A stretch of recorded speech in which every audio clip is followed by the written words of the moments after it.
There is, however, one other thing, in addition to Fatal Error, that is quite difficult, that we've not yet tried, that we might want to go for here. That being, let's maybe take ourselves off of this real quick. At least Arena, we'll mix it up a little bit here. We've been doing a whole lot of Spin Zone and obviously just Fatal Error right then and there, but what if we do maybe Pain Train? Let's go Pain Train, which I don't think we've tried yet. And Enemy Select, I'm actually not sure that's... Actually, is it under this category? It is. Okay. So, we also recently unlocked, and have not yet tried, the Mirror Match, which we said Fatal Error was really difficult, and arguably the most difficult encounter in the entire game. Let's just say Mirror Match also competes for that title. If you're not sure what this is, I mean, I'll avoid spoilers for the time being, but you can perhaps guess what it means if you are familiar with the term Mirror Match in other games. At least, I know it's a thing in card games, but I'm not sure in other genres, the extent to which it's used, but generally means your enemy is using the same thing that you are using. So there's your big hint. The other hint is that you see the N7 logo on that. So if we take Mirror Match, then that covers enemy and that covers challenge as well. And so don't need to worry about those things. But I think this is one of those situations where we're probably looking to stack the deck in our favor here, to use another card game term. But what if we deliberately keep our extra damage on, and let's not activate any of the negative modifiers, because there is a challenge, I should say. There is, or rather an achievement, in Mass Effect for completing a match with Mirror Match turned on, I think it's normal difficulty or higher, and I believe it's an achievement for both the base trilogy, or base Mass Effect 3, and Legendary Edition. There are some achievements that they got rid of in Legendary Edition, but I think this one has stuck around, so for that reason, if you're trying to hunt down all the achievements, this is something that you may want to pursue, because it is, I believe, still an achievement, even in Legendary Edition. So, once again, as this is, like Fatal Error, one of, arguably, the most difficult encounters in the entire game, the entire series, even, definitely going to want to bring our A game here, our A team. So, naturally, that means we're definitely going to want to bring Garrus, because he has tons of weapons damage. For this one, I'm not as certain what the ideal loadout is, because obviously Garrus has tons and tons of damage, and that is very nice. However, there are going to be some relatively unique challenges that we are going to run into with this setup here that does make it a little bit difficult to plan around. We could go for what we did in Fatal Error and take Ashley as well and just go all out on the weapons damage. It's not a terrible idea, but as we were saying when we were setting up this team for Fatal Error, we were saying the weakness is perhaps the lack of crowd control, and that could be an important factor here in this one. So maybe we'll try this team out, Ashley plus Garrus, and we'll see how the all-out weapons damage team fares, and if it feels like we need more crowd control, then I'm thinking we'll probably keep Garrus, but we'll swap Ashley out for someone else who has... I mean, Ashley does have a grenade ability, which is a little bit of crowd control, but maybe someone who has a little bit more crowd control stuff going on. So, that's the plan. And, like I said, I'm actually not sure... I don't remember if I finished this challenge in my original Mass Effect 3 playthrough or not. I may not have.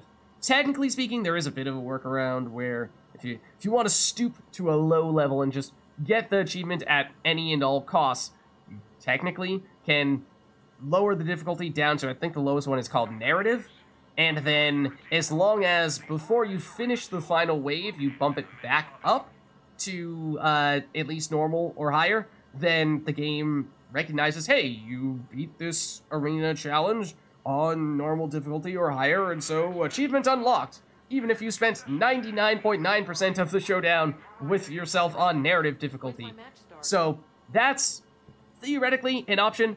However, bear in mind there's also an achievement for keeping the game on insanity difficulty and never turning it off of insanity difficulty. So if you're really hunting for achievements, then you're not going to be able to take that approach anyway, if you're trying to 100%. So just, you know, those are some options to consider. But think we're probably fine for weapons and armor, since we have everything that we were using in the previous showdown for Fatal Error, and we deliberately took off our Cerberus Spirit armor for Fatal Error because we were saying that maybe the additional health and shields was going to be an important factor, and I'm just thinking back now. Thinking back to that wave in which we had the Dragoons rushing us down, flanking us, and annihilating us, and coming within inches of killing us on at least 2 occasions, if not more. And I'm pretty sure, I mean, I'd have to look back to see just how low exactly we dropped, but I feel like we probably would have died if we had Cerberus Spirit armor on. So I think it did pay off. Just going the more defensive route here. Again, technically speaking, the Cerberus Spirit armor has more damage, and in total has more additional bonuses than the current armor that we're rocking, but in the name of getting some additional defenses, I think it's probably better for us to go this route. Let's save. Much like Fatal Error, this one is very difficult, so I think it is definitely worth making sure that you pop a save first. So what exactly is Mirror Match?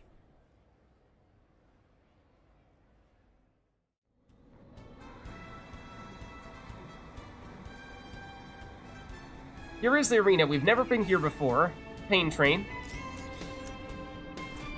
And so I personally, admittedly, know basically nothing about this arena. So that's a start. Mostly I just want to see where the enemy is going to spawn. They're going to spawn over there. I think we just want to bolt for the far side. 2, 1. Set up, actually, I think in this encounter, setting up our squad mates in more aggressive positions than we are in may be the name of the game, so I'm deliberately going to put Garrus and Ashley further up than we are. And what is this? What are we getting ourselves into here? Well, engineer. What? It's not a Cerberus engineer. I can tell you that much. Adept. There's no enemy called an adept in the game. What's that all about, you ask? I already hate how this has started, because the plan by taking this position here was to force our enemy through this way and have them have a very long run up so that Ashley and Garrus had plenty of time to shoot at them before they got to us, except they have, they figured us out. They've immediately gone for the flank, and we may be completely and utterly screwed. I think we are completely and utterly screwed. So, let's move Ashley and Garrus up a little bit here, but we may have already made a critical mistake. So that was an incinerate that just hit us.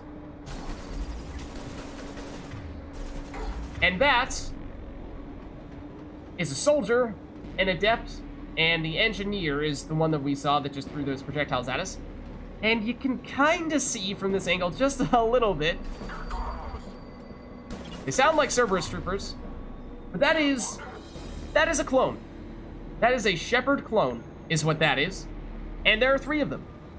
So, naturally, that makes this a very difficult encounter, because it is basically a modified version of the final boss fight of the Citadel DLC, in which we faced off against the clone.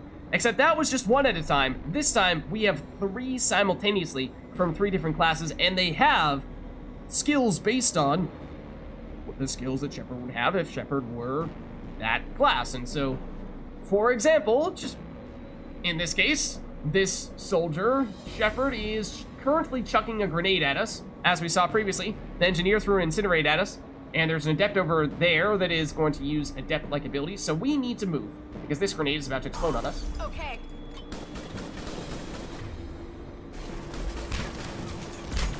Okay, now it's gone off. Our shields are down already, which is lovely. And by that I mean it is not lovely.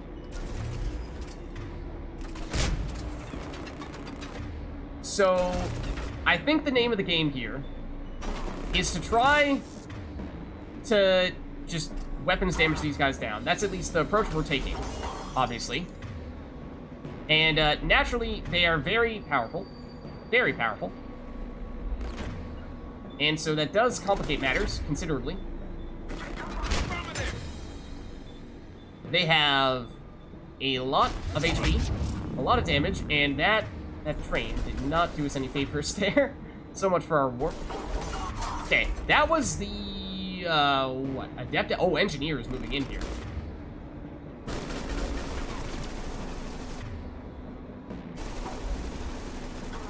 Soldier is still on the flank. So engineer can make a combat turn. There you can see, very good look at him. But he's getting quite low. He's down. So, yeah, he's kind of odd how they have quite literally just the server's voice and lines, like assault troopers. So there's the weapons damage. It's working quite well when our teammates do have clean shots on the enemies. Like that. Oh my goodness, Garrus, that was insane. So, when we can just fire at will at them, great. When they have the opportunity to use their abilities on us, very dangerous. Where are they spawning? 5. Pretty darn close to us, and we don't really have a clean way out of here, I'm afraid. Also, like I said, I have basically zero familiarity with this map, so I don't even know how we get over to the other side, the other area over there.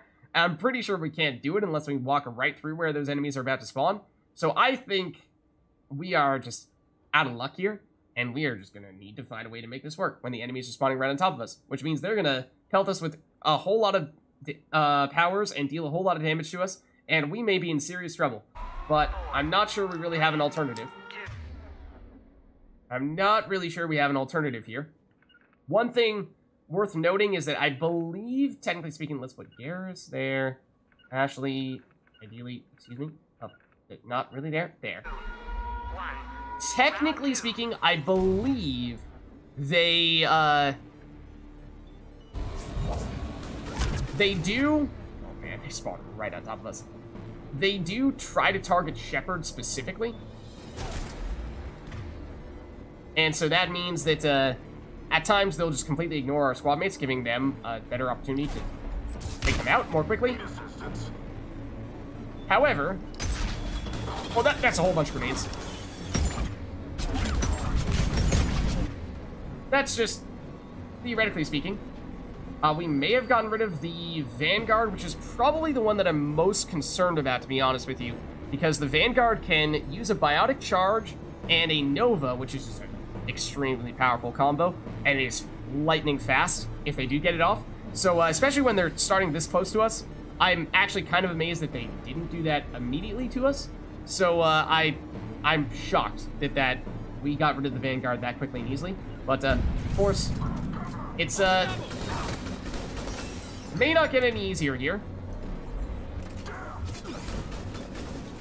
Ooh, that was a... Is that a warp? Okay.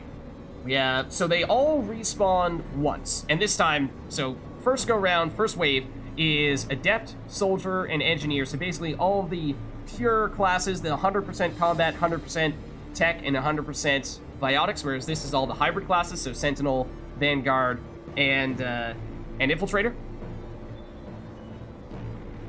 Actually not really sure we want to have Garrus using that ability. I mean, it does stagger them, yes, but we, for the most part, just want to be firing at will. Okay, I think Sentinel is down big time now. Vanguard makes me really nervous, that's what I'm saying. They also have different weapons, the various classes. Oh, Ashley, that's huge. That's the Infiltrator. You can sort of tell that he has a cloak. The Infiltrator is the sniper, of course. I have no idea how effective this is right now for Ashley. Apparently he's moved in closer to us. Ah, he's right there, in fact. Oh, he's right on top of us.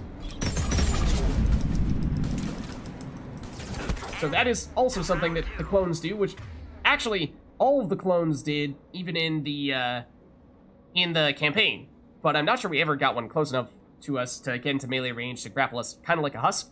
Fortunately, if it's just 1v1 at the time, that's not a huge deal. We can just spam the melee button to take him off of us, and meanwhile our squad mates are shooting him down. However, if all the other shepherds are still up when he's doing that, all the other shepherds can shoot at us, and we are very vulnerable as we're doing it, so we will probably immediately get killed if that is to happen. I'm not going to go for the bonus because I think we're just sticking here, and really hoping that they don't spawn right on top of us yet again. Marginally farther back this time, maybe? Emphasis on marginal? No, I think it is. I think they are in a slightly further train car there. Let's see. So Garrus there. I'm just gonna move both squad mates up one row. Did I put Garrus? Oh, no, Garrus is right side. Ashley left side. Again, just trying to get our opponents to focus more on Ashley and Garrus than, or at least they're probably going to focus on us more than they are going to focus on Ashley and Garrus. So to the extent that we can make it so that they, oh, that was fast. Vanguard, that must have been a charge. Okay, so this time what we're going to see is every single class simultaneously. However, fortunately for us, this time, in theory, I don't think they respawn. So that should mean that the Vanguard, which was theoretically the most dangerous of them all, may be gone for good here. I would love if that were true. Adept down. I think we might have gotten rid of the Sentinel as well. Soldier through grenade. I'm hoping we're far enough away that we're not going to get annihilated by it. I don't think we did. Our Sentinel is still up. Oh, we might have just gotten rid of it.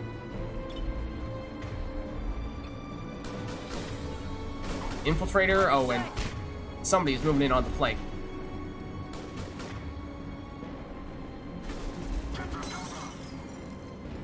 Infiltrator is still here. We can focus on Infiltrator for now.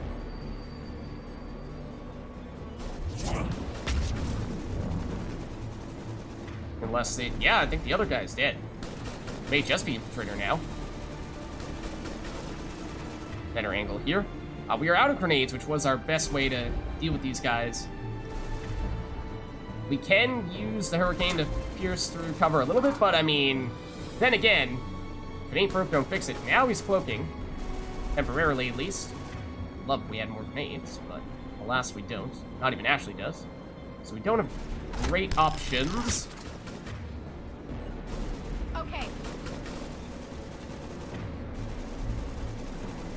Rolling back and forth. Ashley and Garrus theoretically can actually shoot a little bit through walls. We do have Shockwave is capable of hitting through walls, although I'm not sure we have enough range to make that happen. I don't think so. Okay. We can at least stun him with the overload, which technically I think did actually deal a little bit of damage to him. The match is over. And there you have it.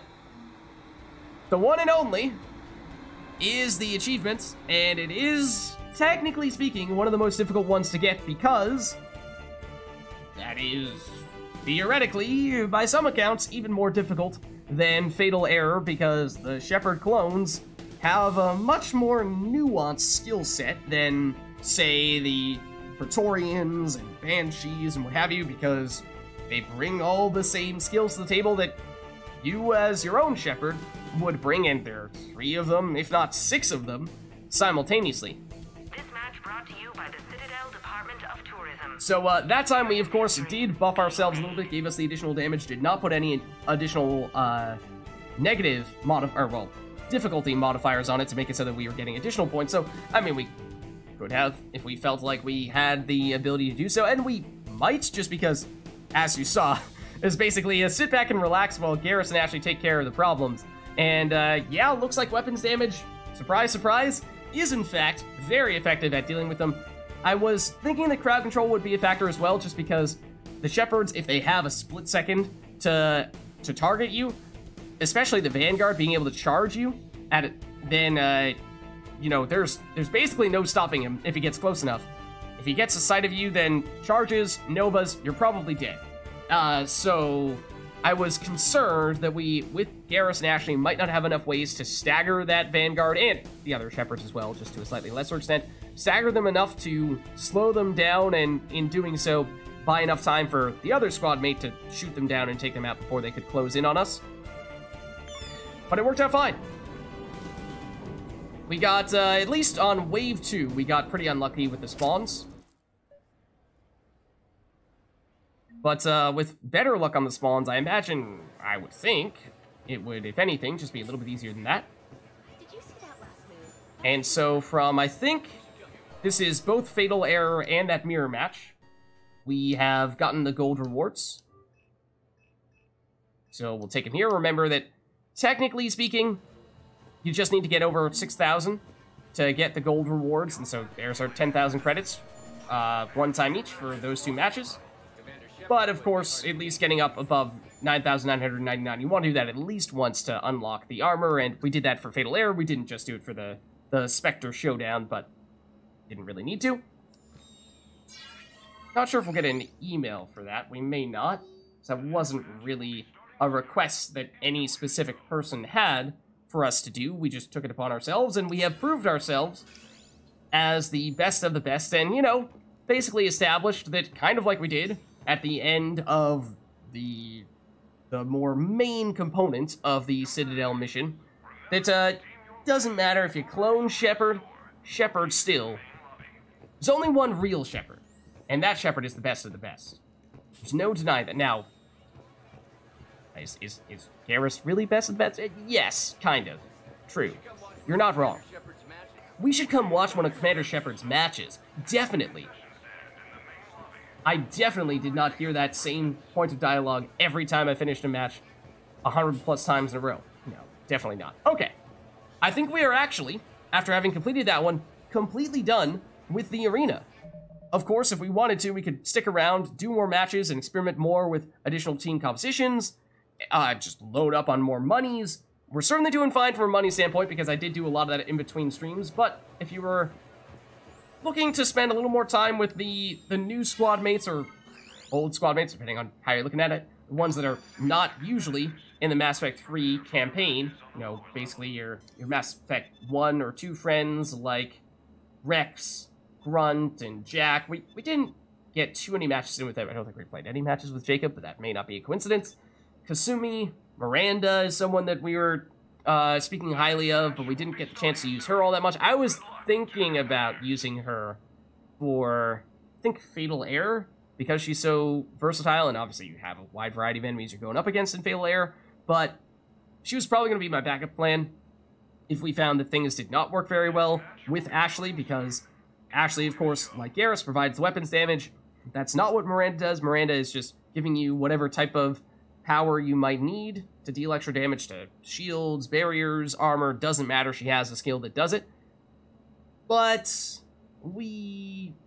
given how we are an adept and we have a lot of power stuff going on already, not great against shields, but anything else we can handle pretty effectively, felt like maybe that wasn't the best fit. And also Miranda, in addition to not having the best access to strong weapons, also the other thing she doesn't have is access to a grenade ability, and that is one of the other things that we were saying would be useful for when we get rushed down by a whole bunch of Dragoons and stuff like that, which, at least with Inferno Grenade, we were sort of able to fend off some people with Ashley, but again, I think the more upfront damage grenades are probably a little bit better for that, so people like James, and I think Grunt might have Frag Grenade as well. Javik has Lift Grenade, which technically can sort of set up combos, but unreliably, because enemies can't have any forms of protection, and if they don't have any forms of protection, then you're probably not that concerned about them anyway, but it does deal a lot of upfront damage, so similar to a Frag Grenade in that way. Just, you know, deal with a lot of enemies at once and probably still stagger them, even if you're not lifting them. So, you know, those are the types of squad mates that might have made sense if it wasn't going to work out with Ashley, or if there's one specific type of enemy that we were really struggling with, then we could get in a specialist, like bring in Tali to help deal with the Geth, or something like that. But, with that being said, I think we've achieved everything that we've set out to achieve here. So, you know, I wouldn't be averse to coming back on a later occasion and maybe spending a little more time with some of the characters that we haven't used as much in the arena, like those Mass Effect 1 and Mass Effect 2 players, but I think for the most part, we're good to go here.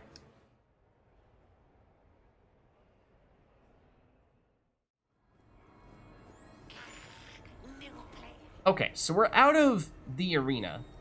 I think one thing we definitely want to do is spend this huge wad of cash in our pocket right now, because at this point, I have to imagine, we can probably purchase every weapon from the Spectre terminal and probably still get a fair number of upgrades in here. Now, I think that credits do carry over for New Game Plus, and so theoretically speaking, we could save some of these for New Game Plus if we're ever intending to come back to play this character again for another round. That being said, you know, what are you going to buy in New Game Plus that you wouldn't buy here in our original playthrough? Not much, so you might as well spend it now, I suppose.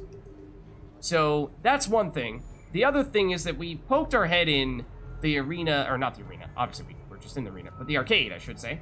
We poked our head in the arcade previously. However,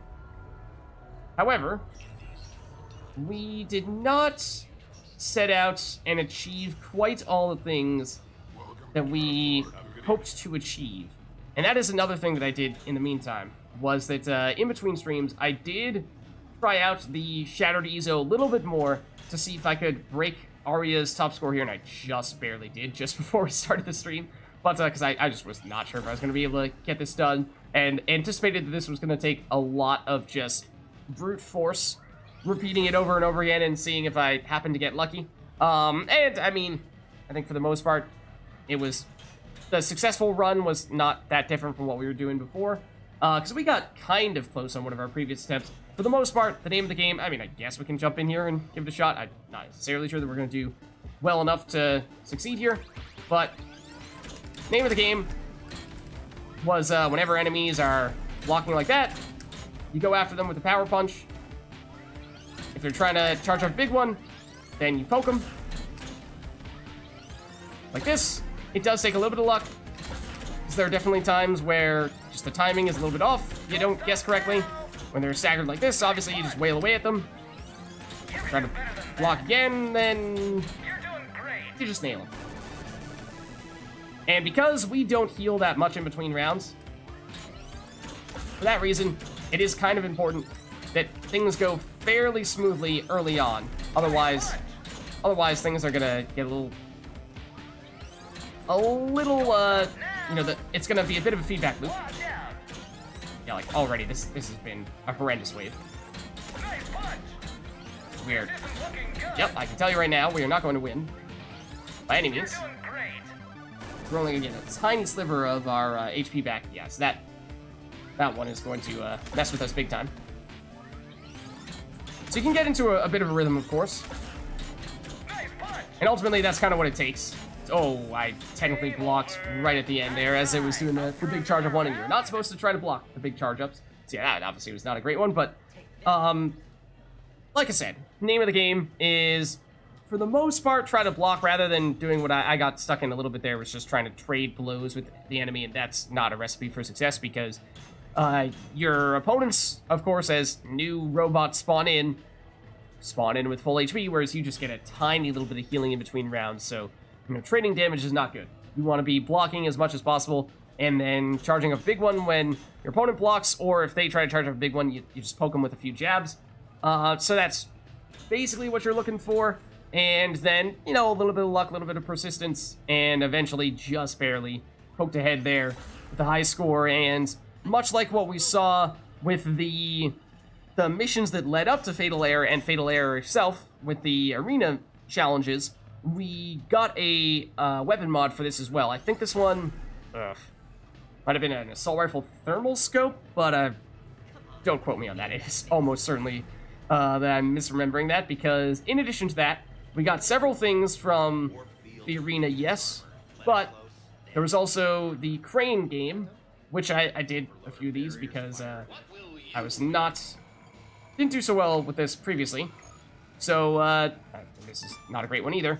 I did get all the stuff for this as well, again, just because it felt like this was going to turn into a non-stop just grind until we eventually, through brute force, get the things that we're looking for. But, the way it works is, as I think we said previously, the greens and blues give you the songs for the apartment. The purple gives you a Volus plushie, which you can get once. And then the orange is this sort of jackpot. That is a weapon mod. And there are 3 or 4 of them that you can get. And then once you've gotten either all of the songs for the blue and green orbs, you've gotten one of your Volus plushies for the purple orb, or you've gotten all of the weapon mods for the orange orb, you just get credits from finishing, from picking up one of these orbs, and green is worth the least, blue is the next most, then purple after that, and then orange is the most, and I think green is, I think that's what we just got, right? It's 250, and it costs 500, I think, to activate, so you, on net you're losing 250. Blue, I think, is an even return. You lose 500, you gain 500, so net 0. And purple might be 750, so on net you're getting 250. And then orange might be 1,000. Orange might be 750, and purple might be less than 750. It might be like 600 or something. I don't remember exactly, but we can try another one here and just try to confirm. So the tricky thing about the orange ones in particular is that they alternate very quickly between orange and green. So if you don't get an orange, you're probably getting the worst result here. So, of course, when you're getting the green, you're on net losing 250 credits, which for us is not going to be a huge deal here. But since we have unlocked all that stuff, it's no longer all that intriguing, since the only thing you would get there would be more credits, and obviously the arena is probably still going to be far and away a more efficient way to get that done. Then that leaves us with melee defense, and I still don't really get this one. I tried it out a little bit and got marginally better, and I also proceeded to not check the controls, which definitely is not going to help. Okay, that one's the missile. I mean, this one is the send our jet. We're trying to destroy these things. The little blue indicators there means that enemies are going to spawn there soon.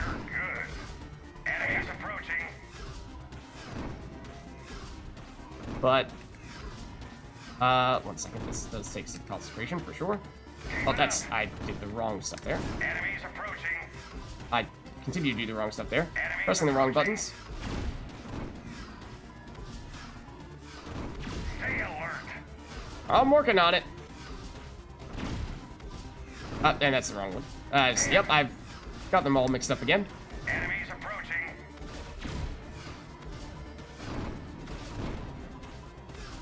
I have not looked at my score at all, but this is probably the best I've ever done. Miss. Keep it up, miss. Keep it up, miss. Keep it up. Oh, that's also not the best way to do that. Miss. Oh. That also was not great. Miss. Okay. Down we go. 260, I think, is the best I've ever done. So, still nowhere near the high score. Obviously, I just lose track of which one is the launch a jet button and which one is the send a missile to destroy enemies button. And technically, you can destroy the enemies with one of your jets as well. But personally, I don't really enjoy the game very much, and I don't really have the interest in trying to perfect it here. So, you know, again, given more time, maybe I'd do the same thing and just try to brute force my way through it. But much like the other arcade games here, if you do get the high score, then you unlock one of the weapon mods. I don't remember which one this is, but I don't even think it may not even be that one that is particularly useful for us. Nice thing about the crane game in particular, there was one for pistol power magnifier and SMG power magnifier, which are both things that we are either currently using or at least have been considering using. So that was really nice to get those. So at least in our case, for our build as Shepard, a power character, as an adept, it's definitely more important for us to prioritize the crane game over that. So I don't think I'm gonna lose sleep about not mastering That, what is it, Relay Defense, I think is the name of it.